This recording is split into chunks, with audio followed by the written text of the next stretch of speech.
Alors, un grand merci à Yann de la chaîne MFR VDC pour nous avoir réalisé cette vidéo, cette nouvelle vidéo sur les vases d'expansion.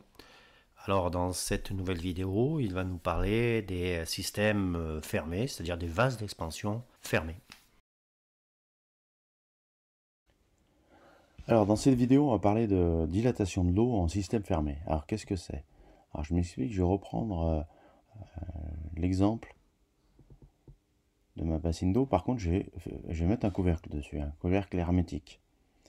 Et dedans, je vais mettre toujours mon volume d'eau, 100 litres d'eau. Et là, je vais laisser de l'air, je vais laisser 10 litres d'air. Et là, je ferme hermétiquement.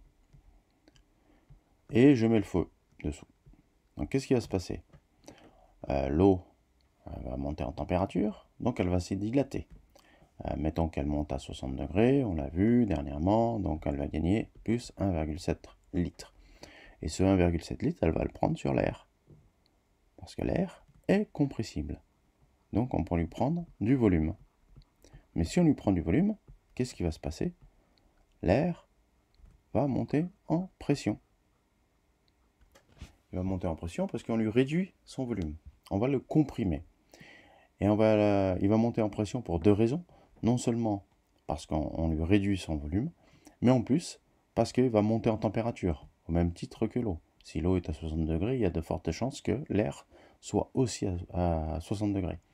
Donc l'air va monter en pression pour deux raisons. Pour sa montée en température, donc il va se dilater, et en plus, on va lui réduire son volume. Voilà donc la dilatation de l'eau en système fermé. Et si on continue à 80 degrés, donc là, on va prendre 3 litres. Donc on va gratter encore du volume sur l'air. Donc l'air aura de moins en moins de volume, sa pression va augmenter de plus en plus. Et c'est la raison pour laquelle on va mettre une soupape de sécurité, de bar. Si la pression de l'air augmente au-delà de 2 bars, et ben on libère cette pression. Voilà, pour éviter que la cocotte explose. Alors, l'application au chauffage, eh ben, ça va être le vase d'expansion, système fermé. Ici, on a un vase d'expansion à membrane. Il est constitué de deux parties. Là, j'ai de l'azote.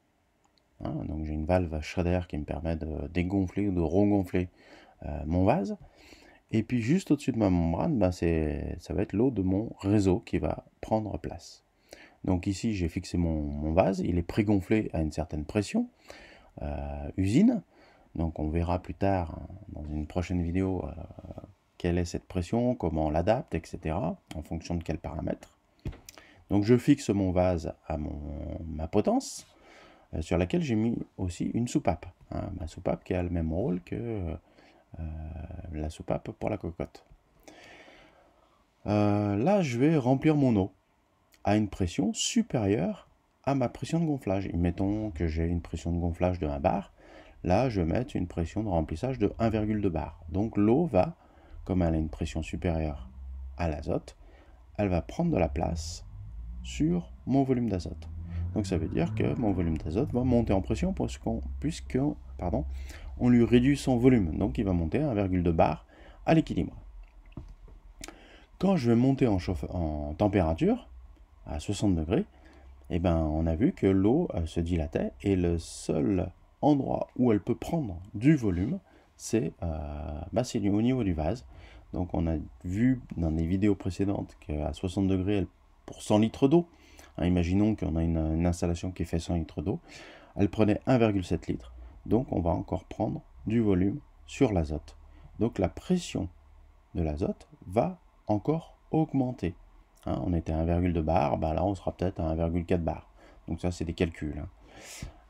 Mais de toute façon, sa pression va augmenter puisque on lui prend du volume.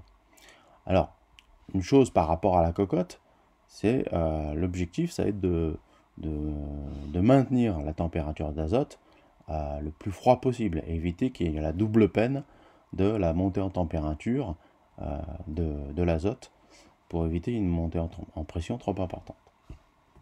Et ici, qu'est-ce qui se passe? Et bien là, on dépasse la température de sécurité. On a une trop haute température. Donc qu'est-ce qui se passe? L'azote monte aussi en pression et pour éviter les dégâts sur l'installation, on a une soupape qui est arrêtée à 3 bars, par exemple, qui va libérer le surplus de pression. Voilà les 4 étapes de mon vase d'expansion. Ça, c'est à l'installation, au remplissage, à la montée en température et quand j'arrive à la pression de 3 bars. Voilà, si vous avez des questions sur cette vidéo, n'hésitez pas.